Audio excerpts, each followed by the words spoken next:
अस्सलाम वालेकुम नाजरीन, शाहिद चौधरी ऑफिशियल के साथ मैं हूं आपका मेज़बान अब्दुल्ला तनवीर। नाजरीन, आयशा नामी खातून ने रजब भट्ट और इसके कज़न सलमान के ऊपर जो FIR दर्ज की थी, आज इनकी सेशन कोर्ट में पेशी थी। ये लोग गए हुए थे और जो जिन जज साहब के पास इनकी पेशी थी उनका नाम था जी सैयद नजफ हैदर काज़मी।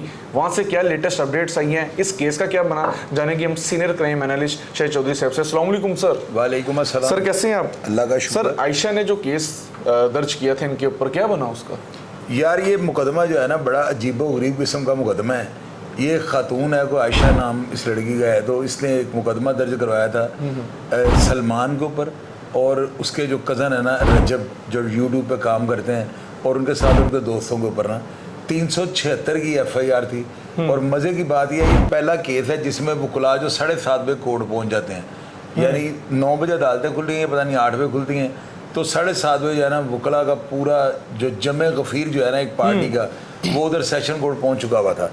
लेकिन बावजूद इसके जो है ना कोर्ट के पास इतनी पावर्स होती हैं कि मैंने तो देखा हुआ है कि अदालत के रहमो करम पे अक्सर ये मुलजमान को छोड़ देते हैं ना, ताकि अगर हम बेगुनाह लिखेंगे हमारे गले में फांसी का फंदा आ जाएगा कि जी आपने बेगुनाह किया कैसे।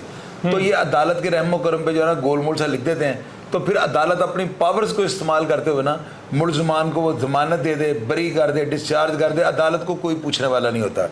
इस मुकदमे में भी आज इसी तरह हुआ है।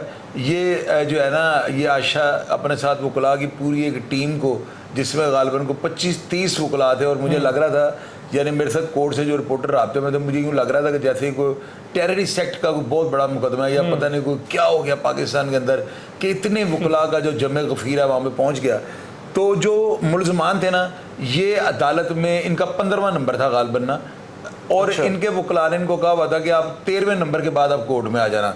मैं हैरान इस बात पर कि मुद्दई जो है इस केस में अपने वकला की पूरी टीम को लेकर 7:30 बजे कोर्ट पहुंच गया है, लेकिन जो मुलजमान पार्टी हैं ये पूरे जो है ना 2 मिनट पहले जब आवाज़ पढ़ने लगी थी ना, 15वां नंबर था इस पार्टी का, और ये 13वें नंबर पर कोर्ट में आए हैं, और विदिन 2 मिनट ये कोर्ट के अंदर गए हैं। जज साहब ने इनको क्लीन चिट दिया, उन्होंने कहा जी आप जाएं, आप सब मुकदमे में इनोसेंट हैं, आपको फारिग कर दिया गया। अब सलमान नामी जो मुलजम है ना, जिसके ऊपर ये मुकदमा दर्ज करवाना चाहती है लड़की जो आयशा है, तो अब उसका जो मुकदमा है उसकी 3 तारीख पड़ गई है। 3 तारीख वाले दिन मुझे उम्मीद है कि कोर्ट जो है ना उसको भी क्लीन चिट दे देगी। अगर कोर्ट नहीं देगी तो पुलिस उसको जो है ना बिल्कुल उसको इनोसेंट डिक्लेयर करेगी। उसकी रीज़न ये है कि ताली दोनों हाथों से बचती रही है। अगर ये मुकदमा या ये दफ़ा फाल करते तो दोनों पार्टियों के ऊपर लागू होगी। मेरी तो अक्ल जो है वो यही कहती है। तो अभी आज हैरानगी वाली बात ये है कि मुझे वहाँ से रिपोर्टर्स बता रहे थे कि आयशा के जो वकला की टीम है ना, वो 7:30 पे कोर्ट पहुँच गई थी। यानी कि आप यकीन करें कि मैं हैरान हूँ कि या तो वकला जो है उनको ये बड़ा यकीन था कि आज हम अदालत में कोई बम फाड़ देंगे, तो या वकला जो है वो पता नहीं किस मकसद के लिए वहाँ पे पहुँच गए। मियाँ बिलाल और अली इश्तियाक इन्होंने क्या मौक़िफ़ दी है? मियाँ बिलाल तो आज वहाँ पे आए हुए थे, लेकिन अली इशफाक नहीं आए। अच्छा, मेरा नहीं ख्याल वो इस तरह के मुकदमा में पेश होंगे। उसकी वजह यह है उनका मोराल जो है ना वो और तरह के केसेस करते हैं। तो मैं हैरान हूँ कि मियाँ बिलाल साहब भी क्यों पता नहीं किस पटरी से चढ़ गए हैं। उनका ना ये लेवल है, ना उनको इस तरह के मुकदमा सूट करते हैं। लेकिन खैर वो रज़ाकाराना तौर पर शायद उन्होंने बच्चियों की जो है मदद की हो। कि ये भी होता है ना कि बंदा के पास खुद से किसी की रज़ाकाराना तौर पर मदद करनी चाहता है, लेकिन वो यानी कि पूरी टीम को लेके गए हुए थे वहाँ पे ना। तो इसके बावजूद जो है अदालत ने जो है उनको क्लीन चिट दे दी। रजब जो है वो वहाँ से फारिग हो गया। वहाँ पे उसने 3-4 लोगों को इंटरव्यू भी दिया है। और आपको पता है कि मैं किसी की साइड शूट नहीं लेता होता, मैं बात करता हूँ रियलिटी पे। इस मुकदमे का कुछ भी नहीं बनना। अच्छा, क्योंकि ये सारा झूठ बवंजा है, ये झूठ का पलंदा है, बोगस कार्रवाई है।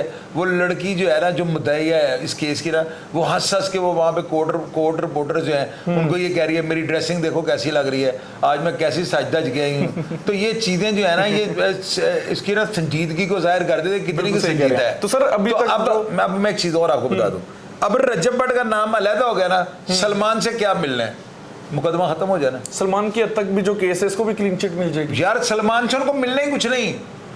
अब देखिएगा ना वकला ने पीछे आना है, क्योंकि वकला को भी ये था कि चलो रजब भट्ट लेवल का एक बंदा है ना, हम अगर जाएंगे तो लोग ये नहीं कहेंगे किसी कंगले या किसी नांगे बंदे के पीछे या किसी बड़े कसम पुरसी वाले बंदे के पीछे ही आए हुए हैं। अब सलमान के पीछे वकला का इतना जाना मेरी नहीं समझ में नहीं आएगा कि वो जाएंगे। मेरी अकल तस्लीम नहीं करती इस बात को। रजब के हद तक सारा केस हाइक पकड़ा हुआ था केस ने, और केस ऊपर का ऊपर जाता जा रहा था। रजब भट्ट का नाम इस्तेमाल हो रहा है सोशल मीडिया पे सारा। अभी लोग कहेंगे बड़ी उसकी साइड ले रहा हूँ, भाई साइड क्या ले रहा हूँ, मैं रियलिटी पे बात कर रहा हूँ। मैं रियलिटी में बात कर रहा हूं ना। सर क्लीन हो गया, यानी कि अब इस केस का कुछ भी नहीं। अब इस केस में तो मिलने ही कुछ नहीं, फोका केस हो गया, सारा अम्ब चूपिया गया। अब गिटा किसने खानी है? अच्छा। ये सलमान के बगली डेट पे देना कोई वकील नहीं आना। ये सिर्फ सारा जो वहाब लीला था ना, ये रजब भट्ट एंड कंपनी की वजह से था। आज वो क्लीन हो गया, वो क्लीन चिट उसको मिल गई, और उसने इतना खूबसूरत बयान दिया ना, मुझे वो बयान बड़ा पसंद आया। उसने कहा यार मेरे पास टाइम ही नहीं है।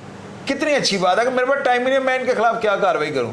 ये जो है ना बड़ा जन्नाटेदार रैप्टा है ये जो है आयशा एंड कंपनी के ऊपर ना, कि वो उसने कहा मेरे पास टाइम ही नहीं है। कितनी खूबसूरत बात है। मुझे वो कहता है कि मैं ऐसे कर दूंगा वैसे कर दूंगा, उसकी ये बात मुझे पसंद आई है। और सलमान की हद तक अभी किसी वकील ने वहां पे पेश नहीं होना, मेरी बात नोट कर लीजिए। यानी कि जो भी हाइप थी वो सिर्फ रजब की वजह से रजब की वजह से खत्म हो गया, सब खत्म हो गया, मिट्टी हो गया। कहा जा रहा था पैसे पे भी बातचीत, और मैंने कह दिया मिट्टी हो गया, दी एंड। ये लिख दो इधर स्क्रीन पे, बाबर यहाँ पे बड़ा सा लिखना है दी एंड, ये आपको कह रहा हूँ। बिल्कुल। बहरहाल नाजरीन, ये आपने सुना शाहिद चौधरी साहब का मौक़िफ़, इनकी राय, क्योंकि वो आज सेशन कोर्ट में पेशी थी। रजब भट्ट एंड कंपनी जो है इनको क्लीन चिट दे दी गई है सेशन कोर्ट की जानिब से। अब केस रह गया सलमान की हद तक, उसके बारे में भी शाहिद चौधरी साहब का यही ख्याल है कि इनको भी क्लीन चिट मिल जाएगी और ये जो केस है दी एंड हो जाएगा। आप इस बारे में क्या राय रखते हैं कमेंट सेक्शन में लाजमी बताइएगा। इसी के साथ अपने मेज़बान अब्दुल्ला तनवीर को इजाज़त दीजिए। अल्लाह निगहबान।